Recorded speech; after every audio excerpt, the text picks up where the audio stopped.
की जाती है, इसलिए उसमें धोखा है। मगर इश्क दिया जाता है तो भी नसीब करना है।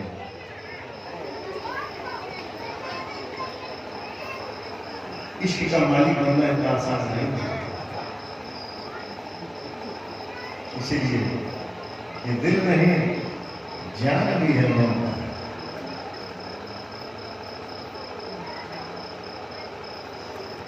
तो इश्क की तुलना कभी प्यार और मोहब्बत से मत करना। इसीलिए सारे काव्यों को प्रेम काव्य कह के निचोड़ा गया है, या इसको कहा जाए कि इश्क काव्य। तब उसमें जो प्रसाद है, उसमें जो मधुमय गुण है, मजाक चीज नहीं है। कितनी चीजों का विशेषण है, क्या है? गीतिकार है, प्रकृति है, श्रृंगार है, भक्ति है, नीति है, अनुभूतियां है, उत्तान है, भावनाएं, कल्पना है, जीवन की यथार्थता है, और इसमें कोमल कांत है, पदावली है, सरल से सरल भाषाएं हैं, रस माधुरी का समन्वय होगा। कितने हार्मोन्स हैं,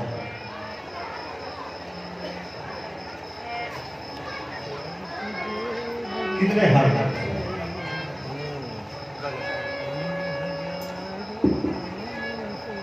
तंत्र साथ में, हाँ आपके लिए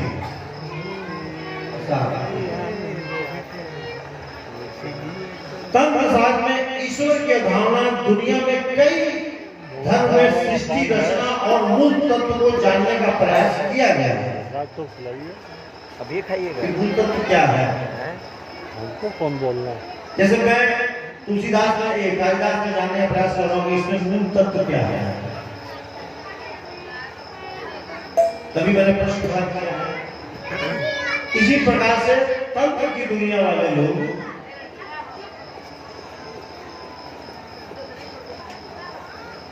जो भी धर्म से जुड़े हुए हैं, सबसे बड़ा उस सृष्टि रचना के मूल तत्व को जानने का प्रयास करते हैं। सब कुछ है इसमें। सबसे बड़ा दुकान ये सृष्टि है, इसका कोई उसी दुकान से खाते हैं। सबसे बड़ा दुकान मुगल साइको भाई। गेट के बाहर निकलना तो नहीं नहीं, अधिकांश जो धर्म है उन इसके सृष्टा रूप में ईश्वर के ही सत्ता को स्वीकार किया है। उनसे उतरिएगा ना। वही ईश्वर एक परम शक्ति है जो इस जड़ चेतन में सृष्टि की रचना कर सकता है। वही इसका एकमात्र कारण तत्व है, किंतु इसके स्वरूप का भी एक चित्रण तैयार कर दिया गया। किसने किया? तंत्र वाला और कई धर्म वाला। इसका चित्रण, जबकि मैंने क्या बोला, ये कालिदास, क्या मंत्र है, क्या तंत्र है, कुछ तो बताओ।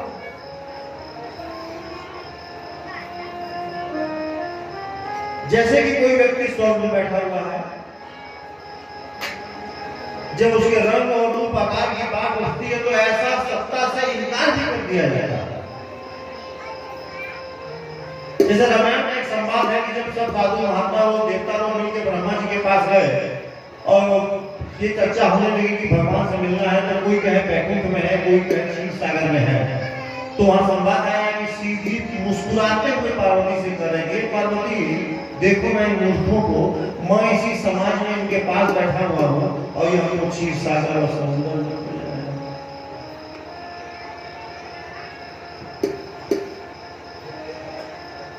तो तंत्र वालों ने और आज के कुछ युग के नौजवानों ने, जिसको भौतिक कहते हैं, फिजिक्स, और वास्तव में तंत्र भी अध्यात्म को ही खोज रहा है। इस सृष्टि रचना में भौतिक एवं अध्यात्म नाम की दो शक्तियां काम कर रही हैं।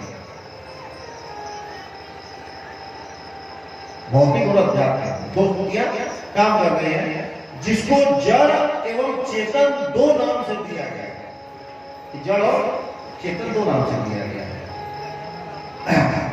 इन दोनों की खोज दो भिन्न क्षेत्र में हो रही है।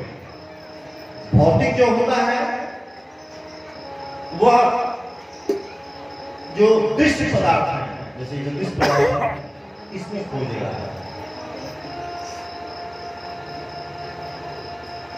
और जो अध्यात्म है वो चेतन शक्ति को जानने के विज्ञान को आध्यात्मिक विज्ञान के रूप में खोज रहा है।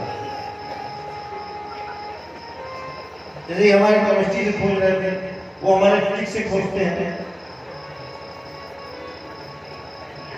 खोजते खोजते अकार्बनिक के लिए पहुंचे, वो आपको मैंने बताया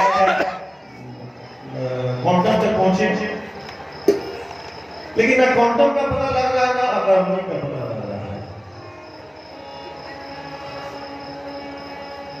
ना क्वांटम फिजिक्स पता लग रही है ना, लेकिन वास्तविकता में हो रही है। चेतन काल वो गोली जब मुंह में जा रही है तो अपना काम कर रही, बता रही है बुखार की गोली थी, बुखार का ठीक हो गया है, बाहर है तो नहीं कर रहे। फिजिक्स बाहर खोज रहा है, अध्यात्म अंदर खोज रहा है, किंतु ये चेतन तत्व अदृश्य है। ये पूछा ना कि कालिदास वो कौन है ये क्षण, तुम स्वयं हो या कोई और? इसलिए इस पे खोज करना इतना आसान नहीं है।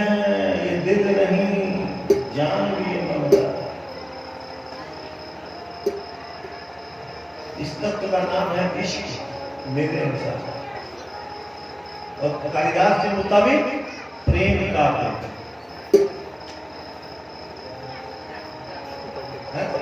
योगियों को जैसे जोग लग जाता है, प्रेमियों को प्रेम वाला रोग लग जाता है। ये फिजिक्स नहीं है, ये सामान्य बुद्धि की पकड़ से बाहर का विषय है यार मोहन। समान बुद्धि में मतलब डॉक्टर भी आ जाएंगे,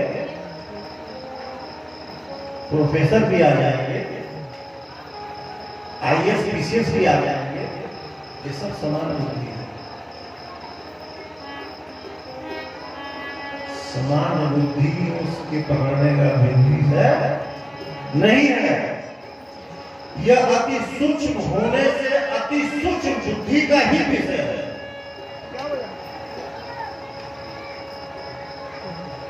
सवाल भी आप ही कर रहे हैं, जवाब भी आप ही दे रहे हैं। जो व्यक्ति केवल सांसारिक विषय भोगों में लिप्त है, वो 100 जन्मों में भी इस विद्या के रहस्य को नहीं जान सकता। जैसे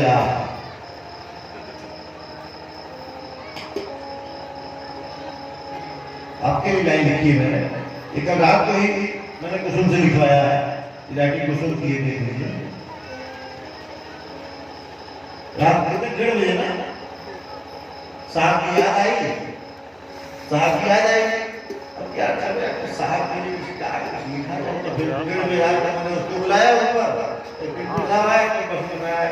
अब मेरी तबीयत ठीक है कि ऐसे ही मूड में करते करते बोलता गया, लिखती गई, बस हो जाने दो, ये बोल दिया, ये हो गया, ये हो गया, ये हो गया। जो व्यक्ति केवल सांसारिक विषय भोगों में लिप्त है, वो 100 जन्मों में भी इसको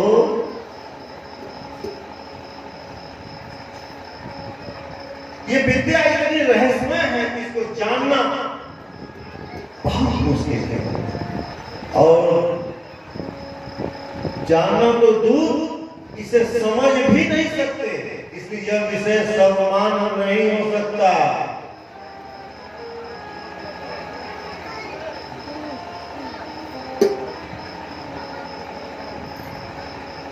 समझे में है जी? फिर से बोलूं ये नहीं, टूटी फूटी हिंदी लिखा देता है, किताबें तो मेरे पास है, मेहर जी के लिए भी है। एक दिन ट्रक से सामान उतार रहे थे, मैंने क्या उतार रहे हैं, क्या कर रहे हैं? कोई सरकार सड़क ट्रक से सामान उतार रहा है, सामान मत बोलिए, बेइज्जती मत करिए, बोलिए रुपया उतार रहा है।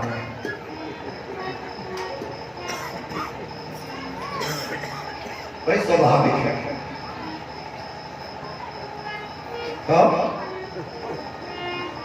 अब मनोज से पूछा क्या कर रहे हो, क्या ढोलो पे आ रहा है करना,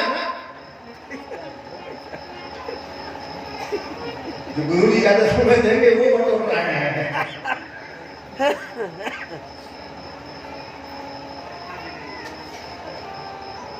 तो वो 100 जन्मों में भी इस विद्या के रहस्य को जानना तो दूर, इसे समझ भी नहीं सकता, इसलिए यह विषय सर्वमान नहीं हो सकता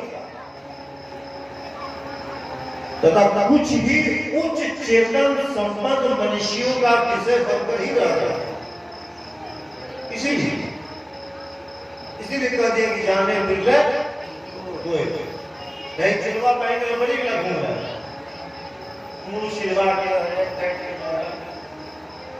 चुट्टा हमारे यहाँ भी घूम रहा है, हम है इकट्ठा कभी आपसे भेंट हो जाएगा, बड़ा पहुंचा हुआ आदमी है, महाचुट्टा है, और उसका पति तो और महाचुट्टा है।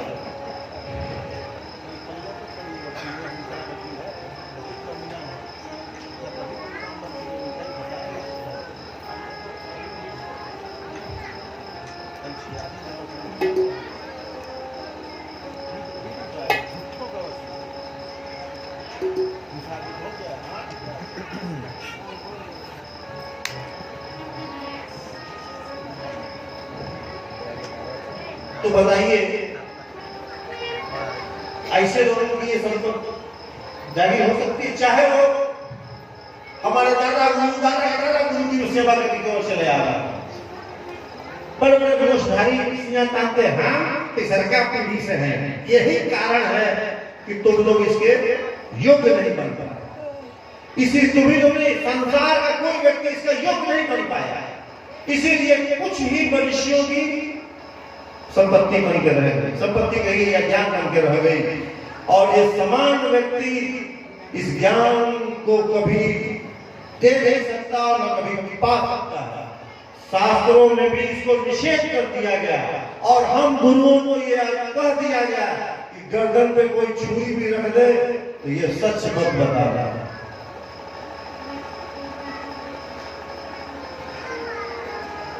ये सच मत बताना। कठोर निष्पत्ति में तो साफ साफ कह दिया गया, खून का कतरा कोई निशो ले, सच मत बताना, और जब तक वो पात्र न मिले तब तक देना मत। इसलिए कह दिया भक्ति करे कोई सूरमा, ये गली गली मिलने वाली चीज नहीं है।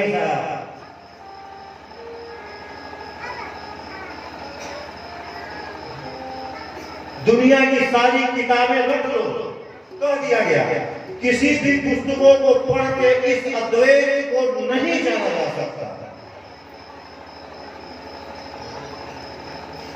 ये डॉन को नहीं समझा जा सकता।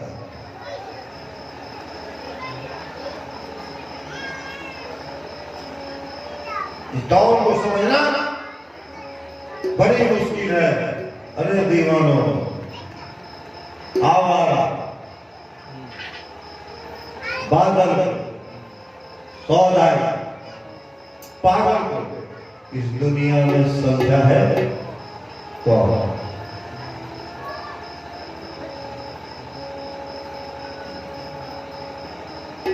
कोई तंत्र शास्त्र भारत में आध्यात्मिक परंपरा में तंत्र शास्त्र का भी विशिष्ट एवं सर्वोच्च स्थान है। इस वेद से भी प्राचीन माना गया है तंत्र को, वेद से श्रेष्ठ। इसमें कई प्रकार के शैव शास्त्र, शैव और शैव से श्रेष्ठ वाम शास्त्र, वाम से श्रेष्ठ दक्षिण शास्त्र, दक्षिण से श्रेष्ठ कौल शास्त्र, और उससे भी श्रेष्ठ त्रिक शास्त्र है, इससे भी श्रेष्ठ अन्य शास्त्र हैं। तंत्र शास्त्र में भी इस अद्वैत को पा लेने की, समझ लेने की क्षमता नहीं है। असू जी को नींद आ गई। किसी भी पुस्तक को पढ़ लीजिए, दुनिया की सारी पुस्तक पढ़ लो, लेकिन अद्वैत को नहीं समझ सकते। उस चेतन और शक्ति के मिश्रण को नहीं समझ सकते, नहीं पा सकते, नहीं पा सकते उस यक्ष को, और नहीं पा सकते उस यक्षिणी को, और नहीं समझ सकते काली दास को। मैं रामायण के दोहे मुझे आते ही नहीं है तो मैं गाऊंगा क्या? संस्कृत मुझे पढ़ने नहीं आती तो मैं क्या पढ़ूंगा? जो आता है वो बोल रहा हूं। रात को 3 बजे कुछ आप ही लिखा था, थोड़ा एनर्जी दे दो।